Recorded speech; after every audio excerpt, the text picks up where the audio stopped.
Seja aqui, escondes teu tesouro, ali também está teu coração.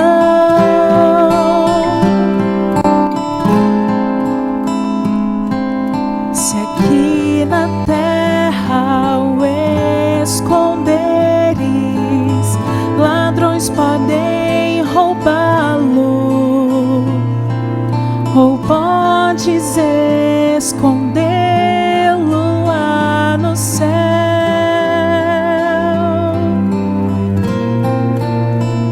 Há um tesouro no final da jornada dessa vida.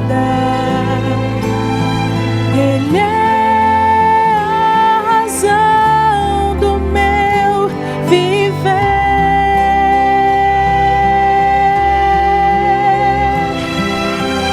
Cristo é o tesouro, Ele é a razão pela qual eu vivo. Será o meu tesouro até eu morrer.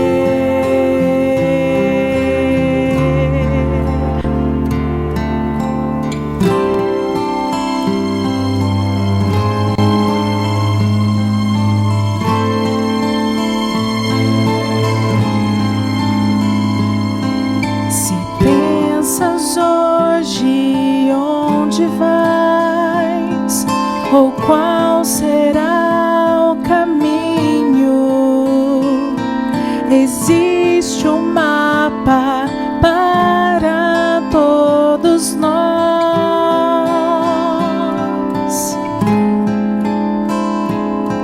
Se nós o lermos e o seguirmos aonde ele indica, não nos perderemos, só temos que escolher.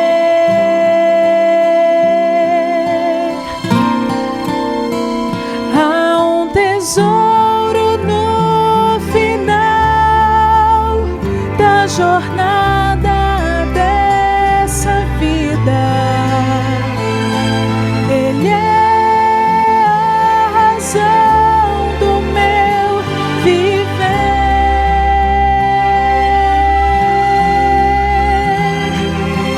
Cristo é o tesouro, Ele é a razão pela qual eu vivo. Será o meu tesouro até eu morrer. Se você sabe, pode cantar. Há um tesouro no final da jornada dessa vida. Ele é a razão do meu viver.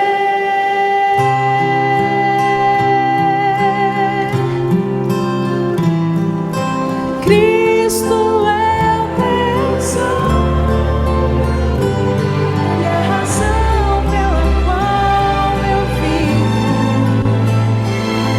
Será o meu tesouro até eu morrer.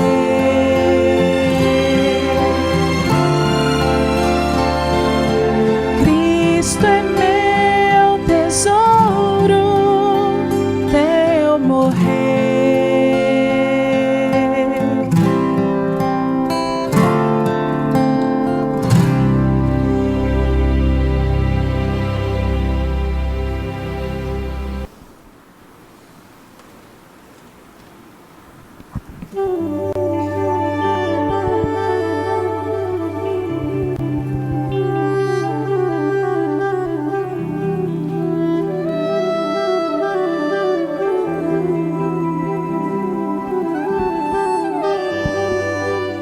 Bom, nós estamos numa semana especial. Ontem eu estive pregando aqui na igreja e eu apresentei este altar e falei para os irmãos que estavam aqui: nós temos um altar que precisa ser restaurado. Esse altar foi atacado e precisa ser restaurado. E eu perguntei quantos estavam dispostos a me ajudar a restaurar o altar. E eu fiquei muito feliz quando vi todos levantando a mão. E eu disse que nós íamos trabalhar em cima disso durante essa semana. E começamos ontem à tarde. Ontem eu tive a alegria de visitar uma família muito especial, a Ellen, o Jonilton, não é isso? O Tiaguinho, fica em pé aí, por gentileza, tá? Essa é uma família muito carinhosa. Eu tive o privilégio de visitar ontem com o pastor Rafael. Nós passamos bons momentos juntos, até tiramos uma foto. Vamos ver se essa foto aparece aí, né? Mas obrigado por terem nos recebido. Nós estivemos fazendo o culto ontem à tarde, o culto de pôr do sol, e ali está a Juliana, né? E também a sogra do Jonilton, já esqueci o nome dela, Edni. Então foram momentos muito bons, que Deus abençoe vocês, e obrigado por terem nos recebido. Hoje de manhã, nós estivemos na casa deixa eu dar uma olhadinha aqui, pegar o papelzinho. A primeira casa que nós visitamos, pastor, o Diego e a Fabiana. Está aí? O Diego está? Fica em pé aí, Diego, Fabiana. Olha, esse casal, eles casaram há 15 dias atrás. Olha a cara deles. Não é cara de misericórdia. Estão em lua de mel. A gente vê brilho nos olhos. Nós estivemos hoje no apartamentozinho deles, fazendo o culto da família e parabenizando, né? Vocês estão começando a vida 2 agora, já entendendo que o culto é importante. E ali nós conversamos, eles fizeram perguntas, tomaram algumas decisões. Obrigado, Diego, por ter nos recebido lá na sua casa. Foi muito bom estar com você, tá? Muito bem. Depois nós tivemos na casa do Ronaldo, da Marta. Cadê o Ronaldo? E a Malu, fica em pé aí, tá? Que família também carinhosa. Eles nos receberam muito bem, passamos bons momentos, tá? E eu me senti abençoado na casa de vocês. Que Deus os abençoe, tá? Podem sentar. Nós estivemos fazendo também o culto da família. E eu acredito que a última foto talvez não vai entrar, porque foi uma visita que eu fiz quase na hora do almoço. Foi quase meio-dia. Como não havia possibilidade de nos encontrarmos antes, não foi possível. Então, no final da manhã, eu estive visitando o Alex e conhecendo a Patrícia. Cadê o Alex? Está aqui? A Patrícia, fica em pé ali. O Mateus, a Bia. Uma família muito carinhosa. Patrícia, muito obrigado por ter me recebido na sua casa. Você tem uma família muito bonita. Que Deus abençoe vocês, tá? Foram momentos maravilhosos que nós passamos hoje. Eu quero dizer, pastor Rafael, que eu creio que o sentimento que está no meu coração é o mesmo que está no seu. Nós visitamos, mas nós fomos os mais abençoados, não é verdade? Ok? Foi muito bom. Então amanhã de manhã cedo, nós já vamos estar começando, 5 horas da manhã, já vamos estar visitando algumas famílias. É uma visita muito objetiva, é pontual, é uma visita de 10 minutos, tá? Nós vamos ali só para fazer o culto da família. Fazemos o culto, oramos, e aí nós vamos para outra casa. Então aqueles que vão nos receber, não precisa preparar comida. Eu percebi que o carioca é muito carinhoso, né? Ontem eu dei o aviso, não prepare comida. Quando eu terminei a oração, pastor, tem um bolinho ali. E agora, como é que a gente faz para não comer esse bolo, hein? Mas por favor, não faça comida, não prepare lanche, nada, só água, tá certo? Então, terminou a visita ali, a gente toma um copinho de água e nós vamos para outra casa, tá certo? É claro, não vai ser possível visitar todas as famílias da igreja, mas aquelas que nós conseguimos visitar essa semana, vai ser uma honra, vai ser um privilégio para mim, tá? É muito bom, eu estou podendo conhecer melhor. Eu fiz uma semana de oração há 2 anos atrás. Eu vim aqui na igreja e eu pregava aqui, meu contato se resumiu ao templo. E quando a gente vai na casa, é diferente. E eu estou me dando conta que o carioca é bem parecido com o nordestino, tá? Os nordestinos são carinhosos.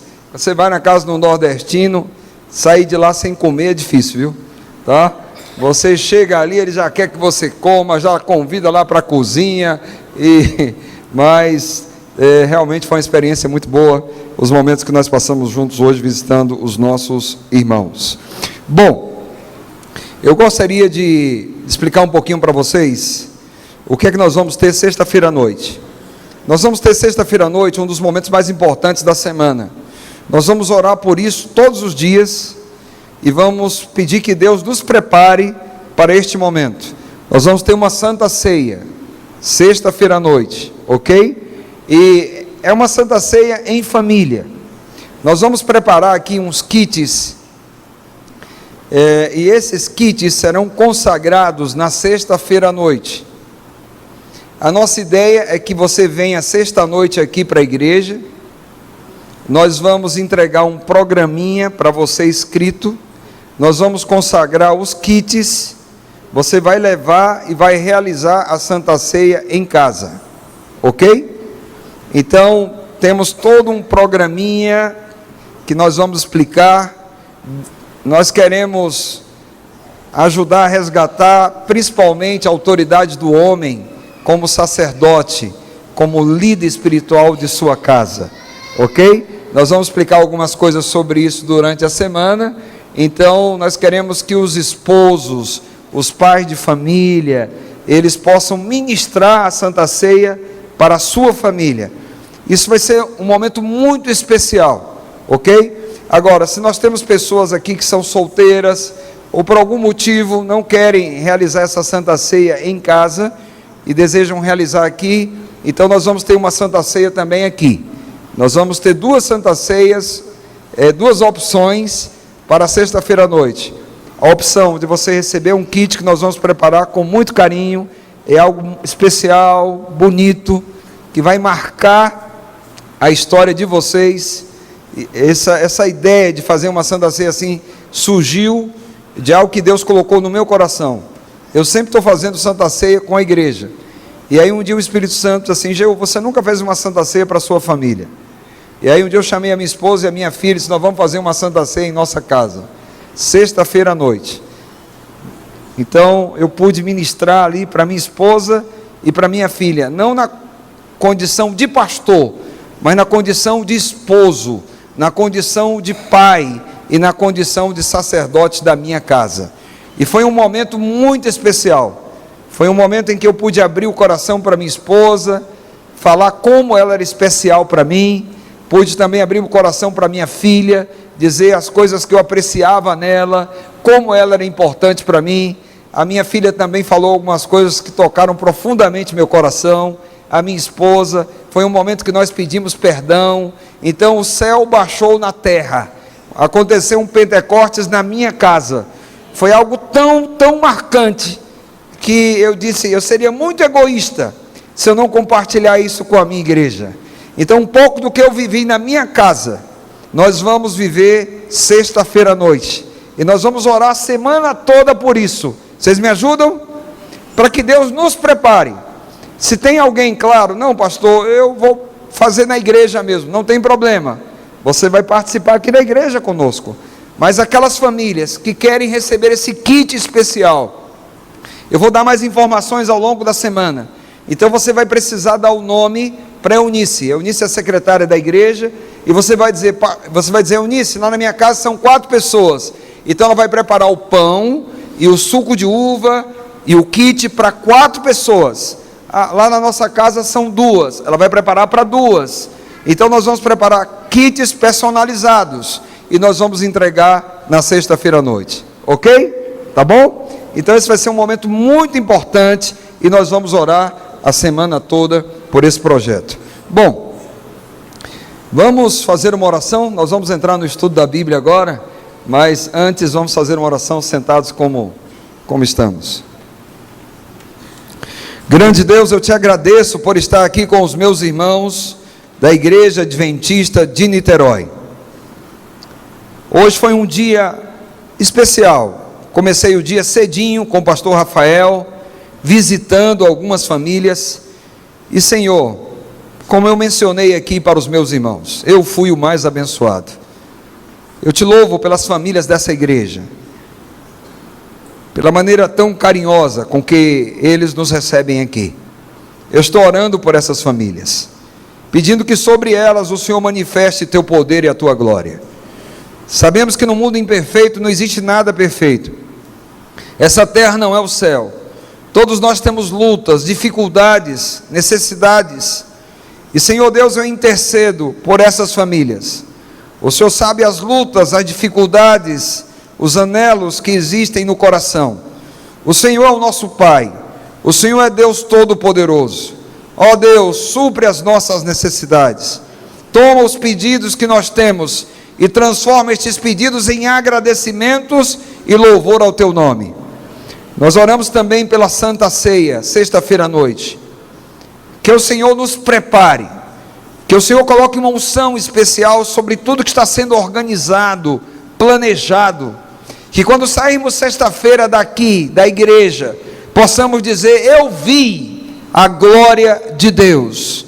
Nos prepara, Senhor, abençoa tudo que estamos construindo essa manhã, essa semana, melhor dito, aquilo que estamos fazendo de manhã ao visitar os irmãos. Abençoa tudo que estamos construindo. Agora nós vamos estudar a tua palavra. Nós queremos ouvir a tua voz. Que fale Deus e se cale o homem. É o nosso pedido, em nome de Jesus, amém. O tema geral da nossa semana é a família e o grande conflito. Quando se trata do tema do grande conflito, existem 2 livros da Bíblia no Antigo Testamento que não podem ser esquecidos. Se você decide, eu quero fazer um estudo na Bíblia sobre o grande conflito, existem 2 livros do Velho Testamento que você tem que estudar. O primeiro livro se chama Jó, o livro de Jó.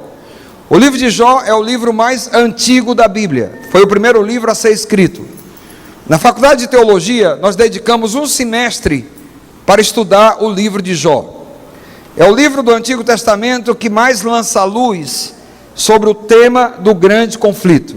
Então, se você quer estudar sobre o tema do grande conflito na Bíblia, você precisa estudar o livro de Jó. É um livro conhecido, é uma história muito conhecida por nós.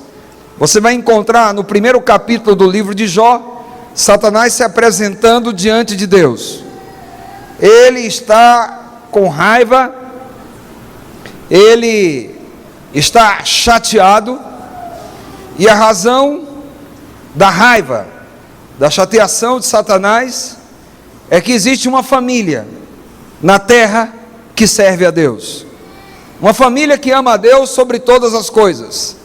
Então, incomodado com aquela família, extremamente incomodado, ele chega diante de Deus e começa a jogar argumentos, a dizer: Jó te serve, a família de Jó te serve porque é rica, porque tem muito dinheiro, é muito fácil de servir, o Senhor cobre essa família de bênção, deixa eu tirar a riqueza, que eu quero ver se eles continuarão te servindo.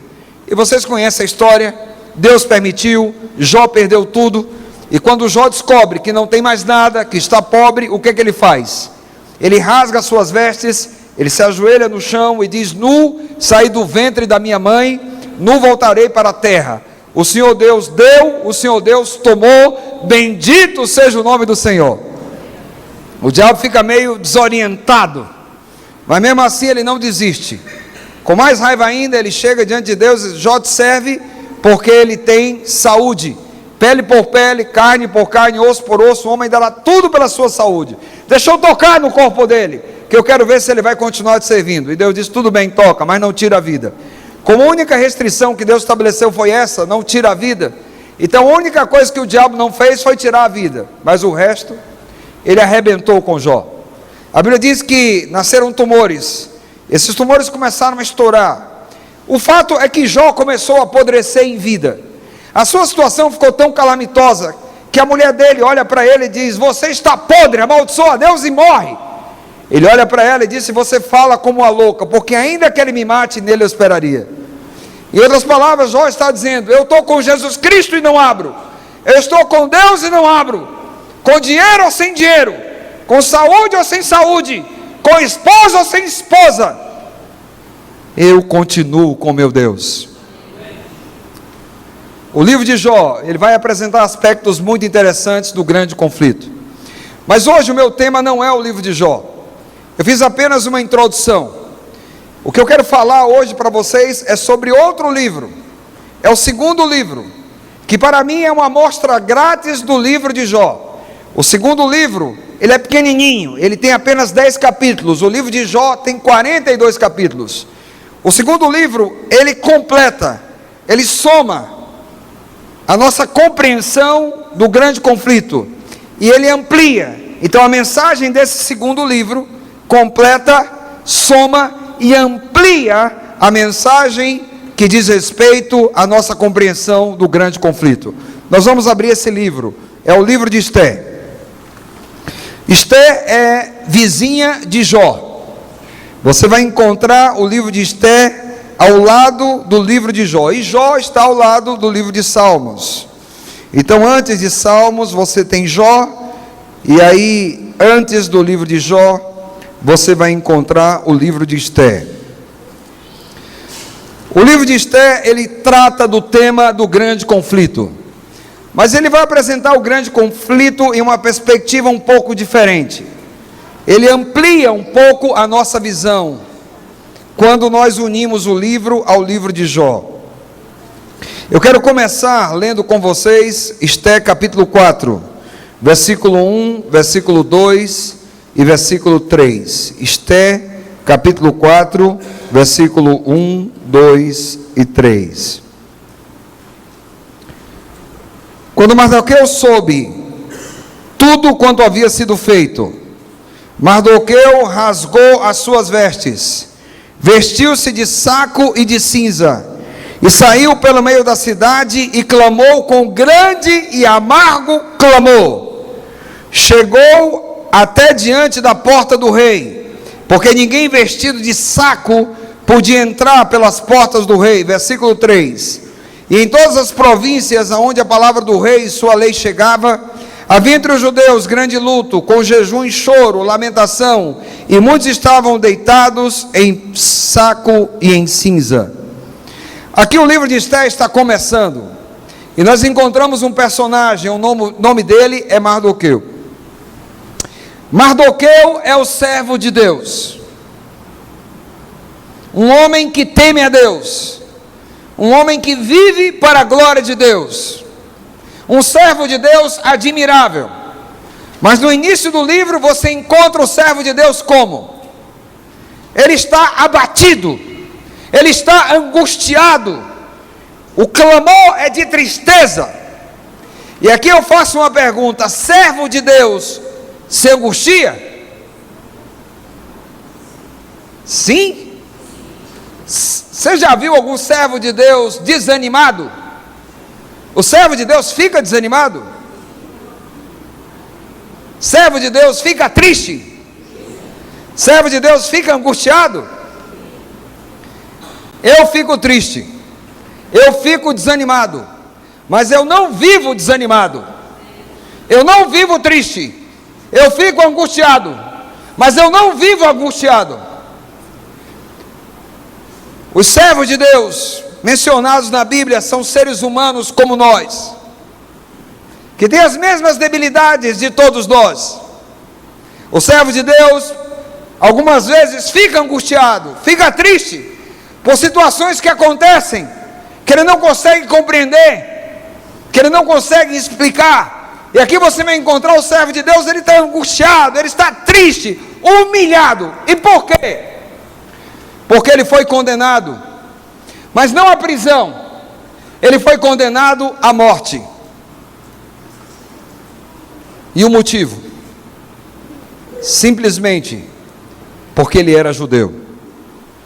Ele e a família dele, ele e o povo dele, todos foram condenados à morte. O que acontece é que o rei estabelece um decreto, e o decreto é irrevogável. O decreto estabelece o dia e o momento quando todos os judeus seriam mortos. Essa é a razão da angústia, da tristeza do servo de Deus. Quero convidar você agora para ler o capítulo 3. Capítulo 3, versículo 1, 2 e 3. 1 e 2, capítulo 3, versículo 1 e 2. Depois destas coisas, o rei Assuero engrandeceu a Amã, filho de Amedata, a Gatita, e o exaltou, e pôs o seu assento acima de todos os príncipes que estavam com ele. Versículo 2. E todos os servos do rei, que estavam à porta do rei, se inclinavam e se prostravam perante Amã, porque assim tinha ordenado o rei acerca dele. Porém Mardoqueu não se inclinava nem se prostrava. Deus tem servos nessa terra, sim ou não? E Satanás? Satanás tem também seus servos. No livro de Jó, você vai encontrar o diabo se apresentando pessoalmente diante de Deus para tentar conquistar seus objetivos. Ele vai pessoalmente. Mas no livro de Esté, não é o diabo que se apresenta pessoalmente. Ele usa seu instrumento, ele usa seu servo.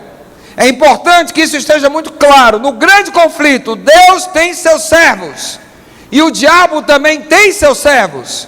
E no livro de Esté você vai encontrar o servo do diabo, o nome dele é Amã. Quem é Amã? É um camarada inteligente. Pense num camarada inteligente, um poder de argumentação tremendo, muito habilidoso. Ele tem o rei na mão dele. O rei o exaltou acima de todos os príncipes, e o rei estabelece um decreto que diz: todos devem fazer o que diante de Amã? Todos devem se prostrar diante de Amã. O grande conflito, ele gira em torno do tema da adoração. Veja a capacidade, o poder persuasivo deste Amã. Foi ele quem convenceu o rei a assinar o edito, o decreto que condenava todos os judeus à morte. Esse Amã, servo do diabo, ele é muito habilidoso, ele é poderoso.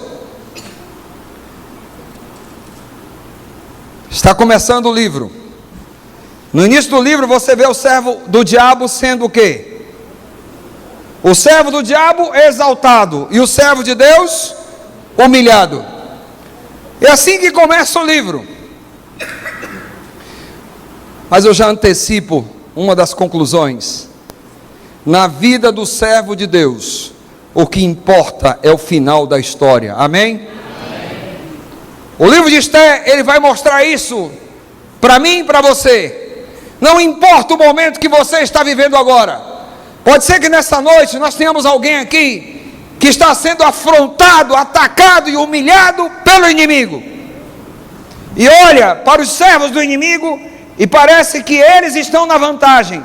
Parece que com eles tudo que acontece é de bom. Parece que com o servo do diabo só dá tudo certo para eles. Mas para mim, que sou servo de Deus, só dá tudo errado. Então o livro começa falando do contraste. O servo de Deus humilhado, o servo do diabo exaltado. Mas o livro está começando. Eu disse para vocês que o que leva à angústia de Mardoqueu é o decreto que foi assinado. O decreto é irrevogável. Diante da situação, ele pensa: como vamos resolver esse problema? Então Mardoqueu lembrou de quem? Lembrou de quem? De Esté. Então Mardoqueu lembrou: Esté está lá no palácio, ela vai ser o instrumento de Deus, é ela não está lá por acaso, Deus a colocou ali para este momento. Então ele manda a mensagem para Esté, dizendo: Esté, você tem que nos ajudar. E quando Esté recebe a mensagem, qual foi o sentimento dela? Sentimento de impotência, sentimento de angústia também. Uma formiguinha que é desafiada a entrar no ringue para lutar contra um elefante. Me explica como é que uma formiga vai brigar contra um elefante? ela é chamada para um desafio que humanamente é impossível. Então, quando a mensagem chega para Esther, ela é tomada por um sentimento de impotência. O que pedem de mim é o impossível, porque quando chega a mensagem para ela, então ela diz o seguinte: bom, vocês querem que eu interceda pelo povo, mas eu tenho dois problemas. Quais eram os problemas de Esther? Primeiro problema: quando o pedido chega a ela de ajuda, então ela entende: bom, vocês querem que eu use a minha influência diante do rei. Só que para comparecer diante do rei, eu tenho que ser convidada. Eu não posso comparecer diante do rei se o rei não me chama. E o rei não chamava a Esther. Então, se ela comparece sem ser chamada, ela morre. Esse era o primeiro problema. Como é que eu vou comparecer diante do rei se o rei não me chama? Segundo problema: e se eu comparecer diante do rei, eu vou pedir para ele fazer o quê? O decreto era o quê? Irrevogável. Então, como é que eu vou pedir para o rei desfazer o que não pode ser desfeito? Então, quando chega a mensagem de Mardoqueu a Esther, então ela chega à seguinte conclusão: eu não tenho plano B. Eu não tenho plano B. Ou Deus faz o milagre, ou Deus faz o milagre. E às vezes é muito bom quando nós chegamos a essa situação. E tem muitos que precisam chegar a esta situação para poderem ver em sua vida a glória e o poder de Deus. O sentimento de Esther foi esse: eu não tenho plano B. Ou Deus faz o milagre, ou Deus faz o milagre. Deixa eu contar uma história para você entender isso melhor. Eu fui missionário no Paraguai durante 5 anos. E lá no Paraguai, um pastor muito querido, a esposa dele adoeceu. A princípio pensava que era um problema simples, então começa a tratar com ervinha, com tratamento natural. Mas a coisa vai complicando, vai passando o tempo, vai complicando, então ele vai ao médico. O médico pede uma bateria de exames, resultado: câncer generalizado. O câncer tinha se espalhado por todo o corpo. O médico foi até um pouco indelicado. O médico olhou para ele e disse: pastor, me desculpe, mas o senhor foi negligente. O senhor demorou muito tempo para buscar ajuda médica especializada. A sua esposa está com câncer. Esse câncer é tremendamente agressivo, e no nível que chegou, não existe cura. Você pode ir para qualquer lugar do planeta Terra, não existe cura. Sua esposa vai morrer. Aproveite os últimos dias que você vai ter ao lado dela, porque humanamente falando, nada pode ser feito. O pastor não tinha plano B. Ou Deus faz o milagre, ou Deus faz o milagre. Então esse pastor deixou de orar para viver de joelhos. Esse pastor começou a entender o que significava a palavra clamar. Jeremias 33:3 passou a ter um significado diferente para ele. Lá diz: clama a mim e eu responderei. Então esse pastor, ele começa a mover o céu e a terra, que ele encontra: por favor, ora pela minha esposa. Ele começa a mover o céu e a terra. Não existe plano B. Ou Deus faz o milagre, ou Deus faz o milagre. Então ele vai lutar e brigar com aquele que pode fazer o milagre. Ele deixa de orar para viver de joelhos. E sabe o que é que aconteceu? O que é que vocês acham? O quê? Quem contou a história para vocês? Deus curou. O impossível se tornou possível. O milagre aconteceu. E o que acontece aqui com Esther é justamente o seguinte: ela é colocada diante de um desafio.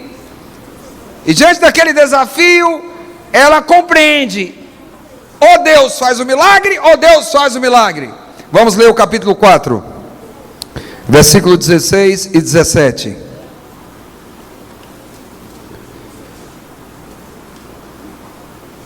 Vamos ler o 15 também. Vamos ler o 15 e o 16. Capítulo 4, versículo 15 e 16. Então disse Esther, que tornassem a dizer a Mardoqueu: vai ajunta todos os judeus que se acharem em Suzã, e jejuai por mim, e não comais nem bebais por 3 dias, nem de dia nem de noite, eu e as minhas servas também assim jejuaremos, e assim irei ter com o rei, ainda que não seja segundo a lei, e se perecer, deu para entender? Então chega a mensagem, ela entende a dimensão do problema, ela conclui: aqui eu não tenho plano B, ou Deus faz o milagre, ou Deus faz o milagre. Então ela chama o povo para se voltar para Deus. Se nós precisamos de Deus em algum momento da vida, esse momento é agora. Então nos voltemos para Deus com jejum e oração. A palavra oração não aparece aqui, mas não precisa, porque jejum no contexto bíblico, principalmente no Antigo Testamento, é quebrantamento, é humilhação, é povo clamando e buscando a Deus. Aqui, nesses 3 dias, ela não brinca de orar. São 3 dias separados para buscar a Deus. Ela ora como nunca havia orado antes. E eu quero dizer uma coisa para você: quando nós oramos, como nunca havíamos orado antes, nós possibilitamos a Deus a realizar o que Ele nunca realizou antes, amém? Isso Esté e o povo entendeu. Eles se voltam para Deus. E você pode imaginar comigo qual foi a oração de Esté? Primeiro, eu imagino que Esté pedia assim: ó Deus, eu preciso de alguns milagres aqui. O primeiro milagre é que o rei me chame. Então eu creio que o pedido dela, durante aqueles 3 dias, intensamente: ó Deus, toca no coração do rei, porque quando terminar esses 3 dias, eu preciso que ele me chame. Segundo, quando ele me chamar, eu preciso ter esse homem na minha mão. O Senhor tem que ter trabalhado na mente, no coração dele. Eu não sei como ele vai resolver isso, mas o Senhor é Deus. Eu estou precisando de um milagre, e o Senhor é especialista em milagre. Então, ó Deus, faz o milagre, ó Deus. E ela clama, e ela ora. 3 dias se passaram, e depois, no 3º dia, a Bíblia diz que o rei chamou a rainha, não é assim? Você conhece a história? O rei chamou ou não chamou? Chamou ou não chamou? Mas ela não orou pedindo para que o rei a chamasse, porque o milagre só poderia acontecer se o rei a chamasse. 3 dias orando, o rei chamou ou não chamou? Vamos ler o capítulo 5. Capítulo 5, versículo 1 e 2. Sucedeu, pois, que ao 3º dia Esté se vestiu com trajes reais e se pôs no pátio interior da casa do rei, defronte do aposento do rei. E o rei estava sentado sobre o seu trono real na casa real, defronte da porta do aposento. E sucedeu que, vendo o rei, a rainha Esté, que estava no pátio, ela alcançou graça aos seus olhos. E o rei estendeu para Esté o cetro de ouro que tinha na sua mão, e Esté chegou e tocou a ponta do cetro. Versículo 3. Então o rei lhe disse: que é que quereis, rainha Esté? Ou qual é a tua petição? Até metade do reino se te dará. 3 dias orando, 3 dias jejuando. Ela esperava que o rei a chamasse, mas o rei não chamou. E aí? O que foi que ela fez? O que ela fez? Eu quero que você leia comigo esse pensamento. Vamos ler juntos? As maiores vitórias da Igreja de Cristo, ou do cristão em particular, não são as que são ganhas pelo talento ou educação, pela riqueza ou favor dos homens. São as vitórias ganhas na sala de audiência de Deus, quando uma fé cheia de ardor e agonia lança a mão do braço forte da oração. Amém? Você crê nisso? Você já parou para analisar a palavra oração? Como é a palavra? Ora o quê? O que Esté faz? Ela mostra coerência. Ela ora e ela crê no milagre. Ela não pediu para o rei recebê-la. O rei não chamou. Não chamou, então eu vou. Ele não me chamou, então eu vou à presença dele. Isso é oração. Ação. uma atitude coerente à fé que ela tinha. E essa fé, ela não surge do acaso. Passe 3 dias orando intensamente. Passe 3 dias na presença de Deus. E você vai ver o que vai acontecer no seu coração. A confiança. 3 dias se humilhando. Senhor, eu não posso nada, mas o Senhor pode tudo. Eu dependo do Senhor, porque se o Senhor não fizer o milagre, eu estou frita. 3 dias se humilhando. Ela não brincou de orar nesses 3 dias. Dias de intenso clamor. E depois de 3 dias o rei não me chamou, mas não importa, então eu vou à presença dele. Ela se prepara, ela sai e vai. E quando o rei viu a rainha, o que foi que ele fez? Ele levantou o cetro. Venha cá, rainha. E quando ela se aproxima, sabe o que foi que o rei disse? Você parou para analisar o que está no versículo 3? Olha aí, versículo 3. Então o rei lhe disse: que queres, rainha Esther, ou qual é a tua petição? Até metade do reino se te... Quando Esther chegou diante do rei, o rei já estava na mão dela. Ela não pediu nada, ela não disse nada. Quando ela chegou diante do rei, o rei disse: o que é que você quer, minha filha? Até metade do meu reino eu te dou. Já tinha um rei na mão. E sabe o que foi que ela disse? Não, rei, eu só peço que o senhor venha a um banquete. Eu vou preparar um banquete, eu quero que o senhor venha com Amã. O senhor pode vir? E claro, o rei aceitou. Capítulo 5, versículo 6. Vamos ver agora o rei no banquete. Quando o rei chegou no banquete, olha aí o versículo 6. Disse o rei a Esther no banquete do vinho: qual é a tua petição? E ser-te-á concedida. E qual é o teu desejo? E se fará ainda até metade do reino. Versículo 7. Então respondeu Esther e disse: minha petição e desejo é... Versículo 8. Se achei graça aos olhos do rei, se bem parecer ao rei, conceder-me a minha petição e cumprir o meu desejo, venha o rei com Amã ao banquete que eles hei de preparar amanhã, farei conforme a palavra do rei. Então ele chegou lá no banquete, e quando ele chegou, ele foi logo dizendo o quê? Rainha, você não vai pedir não, minha irmã. Até metade do meu reino eu dou para você. O rapaz já estava ficando nervoso. Você não vai pedir não? Não, rei, eu só quero que o senhor venha a outro banquete que eu vou preparar amanhã. Ela entendeu que não era ainda o momento certo. Quando você está na presença de Deus, você sabe o que dizer e o que não dizer. Você sabe quando falar e quando não falar. Eu vejo aqui uma mulher totalmente guiada e conduzida pelo Espírito de Deus. Agora nós vamos para o capítulo 6. Capítulo 6, versículo 1. Esther 6, 1. Como é que começa o capítulo 6 aí? Naquela mesma o quê? Mesma noite fugiu o sono do rei. Então mandou trazer o livro do registro das crônicas, as quais se leram diante do rei. Naquela mesma noite. Que noite? Qual noite? No terceiro dia. No terceiro dia, quando ela vai à presença do rei, coisas incríveis aconteceram. Naquela noite o rei não conseguiu dormir. O sono foi embora. Ele não conseguia conciliar o sono. Aí o rei, ele pediu o quê? Tragam aí o livro das crônicas. Alguém pode ler para mim o livro das crônicas, por favor? Porque eu não consigo dormir.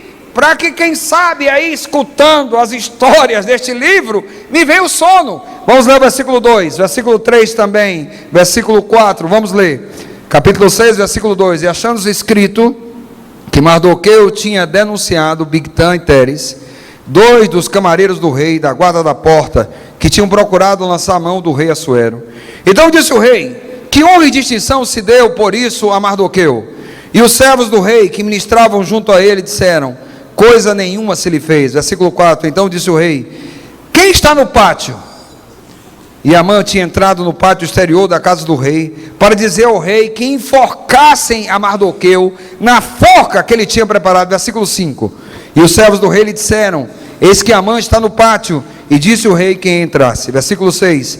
E entrando Amã, o rei lhe disse: que se fará o homem de cuja honra o rei se agrada?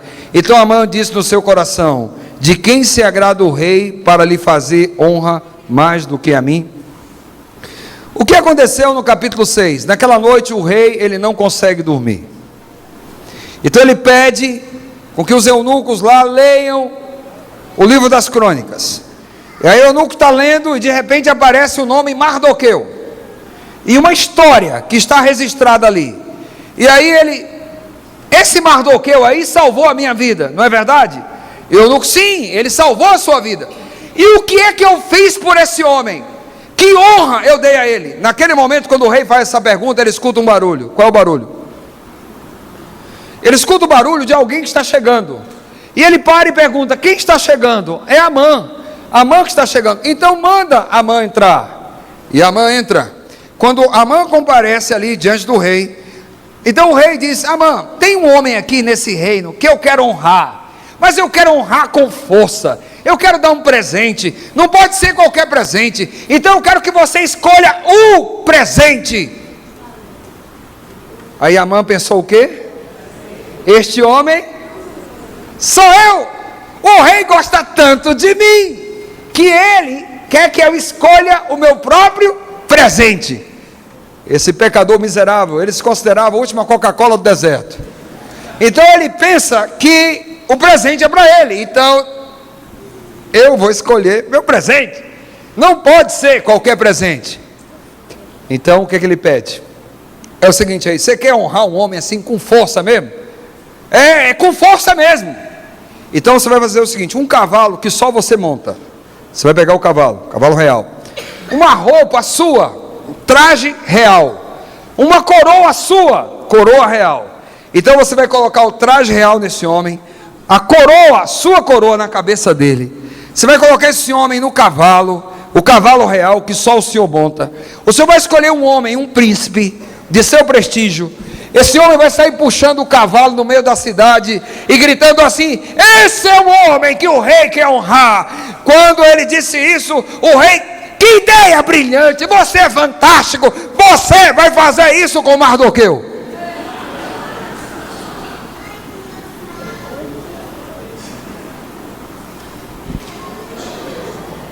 Amã odiava Mardoqueu. O servo do diabo nunca amou e nunca vai amar o servo de Deus. Não existe harmonia entre a luz e as trevas. Você nunca vai ver um urubu no meio dos pombos. Você já viu? Você já viu um pombinho no meio dos urubus? Não existe harmonia entre a luz e as trevas. Esse Amã, ele tinha saído de casa. Com que propósito? Qual era a intenção dele? Ele preparou uma forca e ele saiu de casa para pedir a cabeça de Mardoqueu. Queridos irmãos, se tiverdes voz e tempo para orar, Deus terá tempo e voz para responder. De todos os pensamentos da minha escritora predileta, se chama Ellen White, esse é um dos pensamentos que eu guardo no coração de forma muito especial. Está no livro Ciência do Bom Viver. Não apreciamos como devíamos o poder e eficácia da oração. A oração e a fé farão o que nenhum poder na terra conseguirá realizar. Você crê nisso? Diga: eu creio. Eu creio nisso, irmãos, eu creio. Eu tenho vivido isso no meu ministério. Eu sou pastor porque eu acredito nisso. Eu estou aqui pela graça e a misericórdia de Deus. Pense num pecador miserável, um tição tirado do fogo. É esse que está aqui. A graça e a misericórdia. Eu creio no poder da oração. O que foi que a oração fez aqui? A oração tirou o sono do rei. A oração fez o rei ler um livro que ele não estava nem aí para esse livro. A oração fez o rei perceber nesse livro o que ele já deveria ter percebido há muito tempo. A oração possibilitou que o próprio servo do diabo escolhesse o presente que honraria o servo de Deus. Amém? Irmãos, eu sou apaixonado por essa história. Para mim, o livro de Esther é um dos livros mais tremendos no Antigo Testamento que trata do tema da oração. Quando alguém diz assim, pastor, eu escolho um livro da Bíblia do Antigo Testamento para pregar sobre oração, eu nem penso duas vezes, é o livro de Esther. O tema da nossa semana é o grande conflito. Existe um inimigo real. Jesus disse que o ladrão vem para matar, roubar e destruir, e ele está roubando, ele está destruindo. Eu já conversei com algumas famílias aqui, que estão passando dramas terríveis. O diabo encontrou alguma brecha em algum momento, e causou dano. Existe um inimigo real. Jesus, quando vai falar do inimigo, ele não usa meias palavras, ele diz que é ladrão mesmo, ladrão. Palavras de Jesus, ele vem para matar, para roubar e destruir. E como fazer frente a esse inimigo? Ontem eu falei do culto da família, e hoje eu quero falar de duas ferramentas, que se nós aprendermos a usar, nós vamos vencer este inimigo. Ele será humilhado diante das coisas grandiosas que Deus fará em nossa vida, amém? Amém. A primeira arma se chama oração. Oração e a fé farão o que nenhum poder na terra será capaz de realizar. Quando nós estamos unidos ao poder de Deus, nós nos tornamos onipotentes, amém? Por isso que Paulo diz, posso todas as coisas naquele que me fortalece. Ele está dizendo, eu consigo o impossível. O que não é possível para mim, com Deus se torna possível. A caminhada está difícil, você está cansado, está desanimado. Une teu coração ao coração de Deus. Ele vai renovar tuas forças. Ele vai fazer você voar como águia. O casamento está acabando, ele tem poder para restaurar. O problema é que nós brincamos de orar. O diabo não brinca de ser diabo. Aqui nós vemos um povo que no momento da vida diz assim, nós precisamos de um milagre. Então esse povo se volta para Deus completamente em quebrantamento, é jejum, é oração, e Deus não decepciona, amém? Vocês conhecem o final da história? A forca que seria para enforcar o servo de Deus, quem foi enforcado nela? O servo do diabo. Construiu uma forca, essa forquinha vai matar aquele Mardoqueu, mas ele que morreu nela. Agora imagina se esse povo não tivesse orado. A bênção de Deus não é mecânica nem automática. Você precisa pedir. Você precisa clamar. E eu quero dizer que nós, como família, quando nós nos unimos para pedir algo a Deus como família, Deus nos honra. Uma das coisas que mais agrada a Deus é ver uma família ali juntinha, todos unânimes, clamando pelas bênçãos de Deus. Isso agrada o céu. Isso agrada o céu. Eu quero convidar vocês, vamos abrir aqui no capítulo 8, versículo 15 e 16.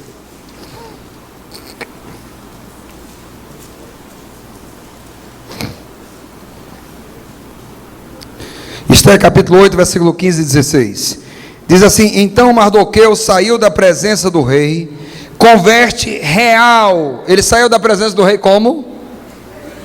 Azul e branca, como também com uma grande o quê? Coroa, e com uma capa de quê?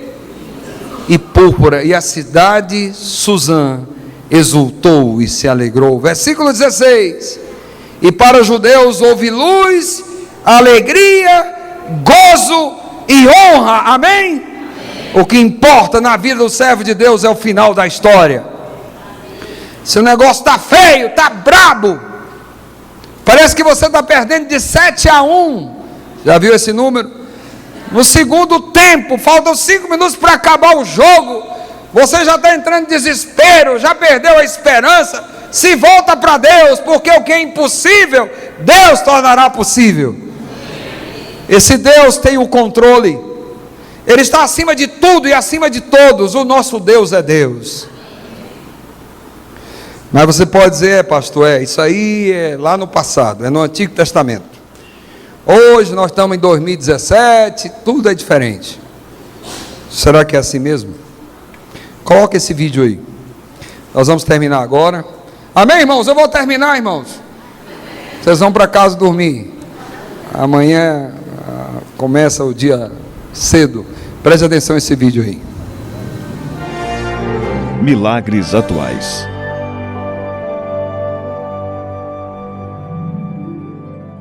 Em São Luís, capital do Maranhão, mora Sheila Maria Barbosa, uma fiel serva de Deus que passou uma situação inusitada. Tudo começou porque Sheila havia recebido uma intimação de um oficial de justiça sobre uma pendência financeira contraída há 6 anos. Ele falou sobre um débito, um banco, no qual eu seria devedora, no valor de R$300 mil. Essa dívida foi contraída por um amigo que havia usado seu nome a título de crédito, que até então não havia feito o acerto. Eu tentei me explicar com ele que eu não tinha condição, entendeu, de quitar aquele débito. Ele disse que não tinha como, que eu tinha que fazer o acordo com o banco. E ele foi embora. Eu fiquei muito triste, comecei a orar, procurei busca para Deus me esclarecer, me ajudar, como eu deveria fazer para resolver esse problema.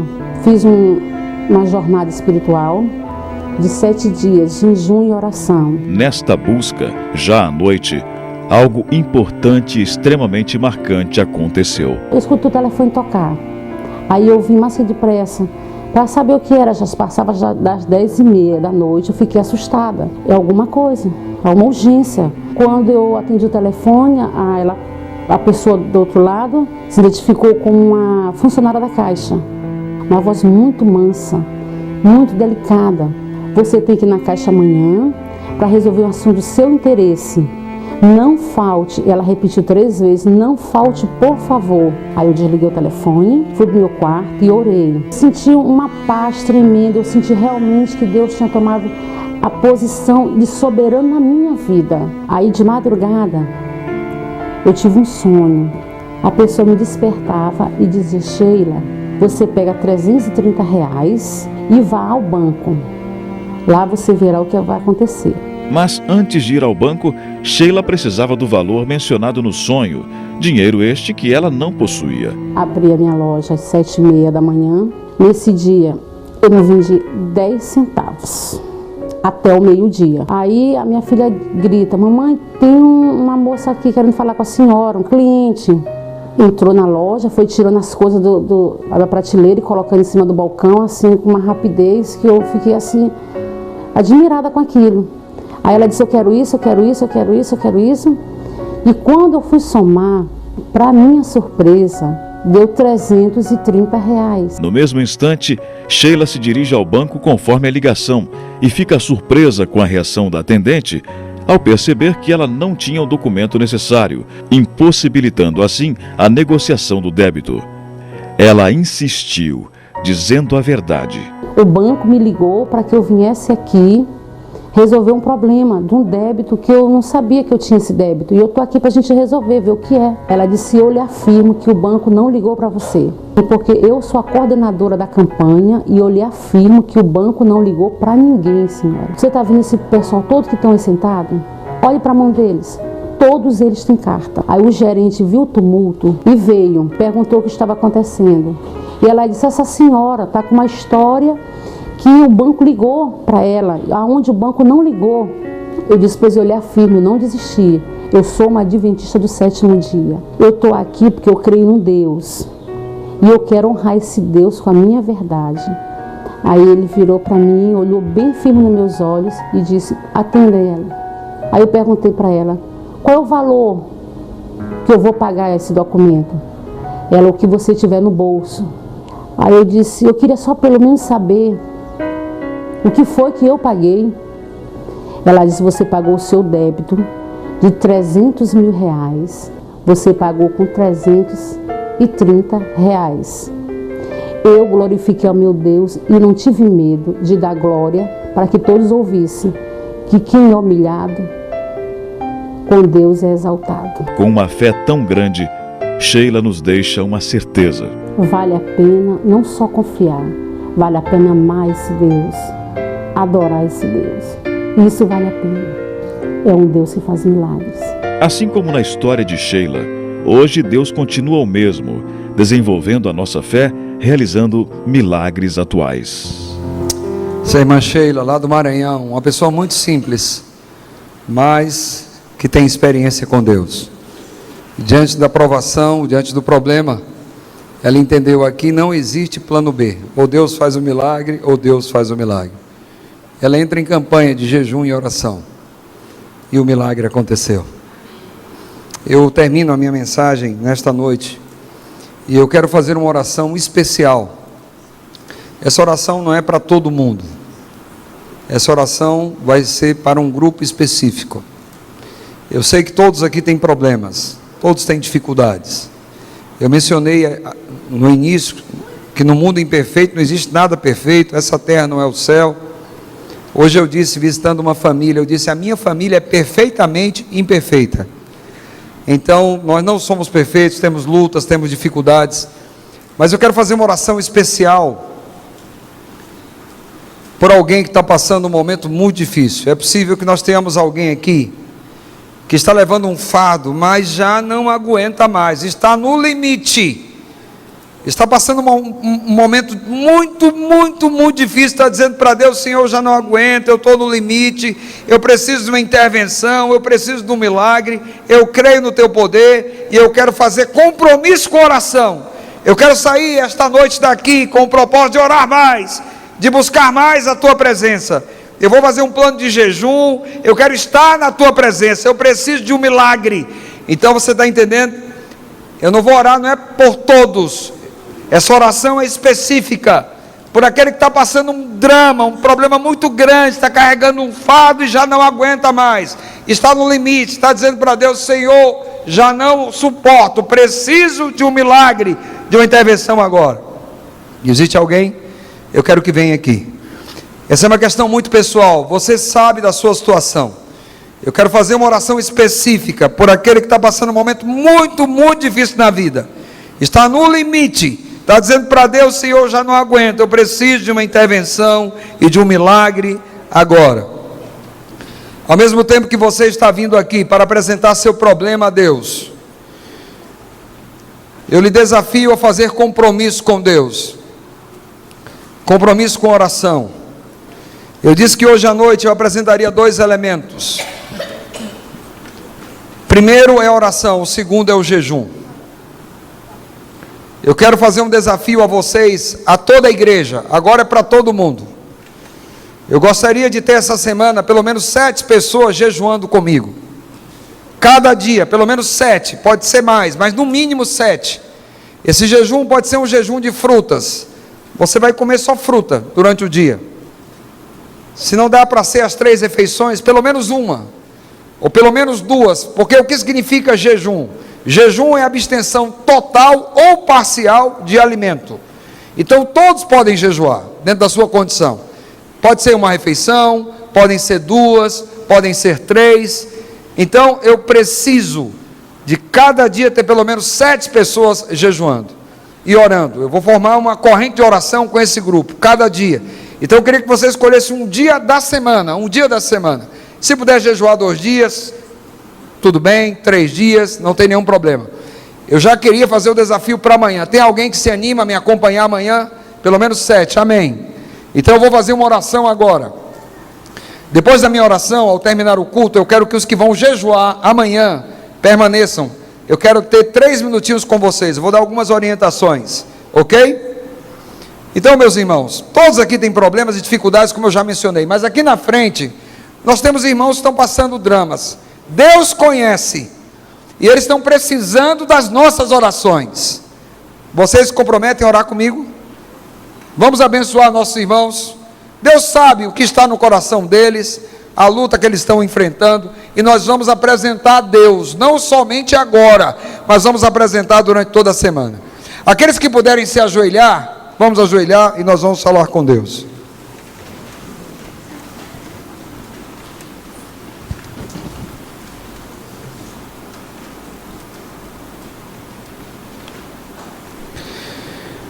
Grande Deus, nós te agradecemos por esta noite, por esta semana, a Semana da Família. Nós estamos todos envolvidos em um grande conflito. O conflito é mais intenso do que somos capazes de imaginar. Às vezes subestimamos o inimigo. Às vezes perdemos o foco. Às vezes abrimos brecha. E quando abrimos brecha, o inimigo entra e faz a festa. Essa é a grande realidade. Se nós falhamos, se em algum momento estivemos dando lugar ao inimigo, em alguma área da nossa vida, que o Senhor nos perdoe. Que o Senhor abra os nossos olhos para que vejamos o que precisamos ver. E que o Senhor feche os nossos olhos para que não vejamos o que não devemos ver. Aqui diante do altar, nós temos alguns irmãos, são meus irmãos, são teus filhos, Senhor. Eles estão passando dramas que o Senhor conhece. Existem lágrimas que correm pelo rosto, e muitas vezes essas lágrimas não correm pelo rosto, mas correm pelo coração. Senhor Deus, talvez alguns estão no limite, se sentem cansados. É possível que tenhamos alguns aqui extremamente desanimados. Eles se sentem sem forças. Mas nesta noite, Senhor Deus, a luz brilha. Nesta noite, ao estudar o livro de Esther, nós estamos relembrando que o Deus de Israel, o Deus de Abraão, o Deus de Isaac, o Deus de Jacó, o nosso Deus está vivo. Esse Deus é Deus Todo-Poderoso. Nós aprendemos mais uma vez que o Senhor tem o controle. Nos ajuda a nos voltar para Ti. Senhor, como ministro do Evangelho, eu quero nesta noite apresentar os pedidos que os meus irmãos carregam no coração. Eu quero apresentar esses pedidos a Ti. Ó Deus, em nome de Jesus Cristo, toma essas necessidades. Sobre elas, entra com providência, entra com intervenção. Sobre as necessidades dos nossos irmãos, que o Senhor se pronuncie e manifeste a Tua glória. E que o Senhor nos dê discernimento para aceitar as coisas da Tua maneira, do Teu modo, no Teu tempo.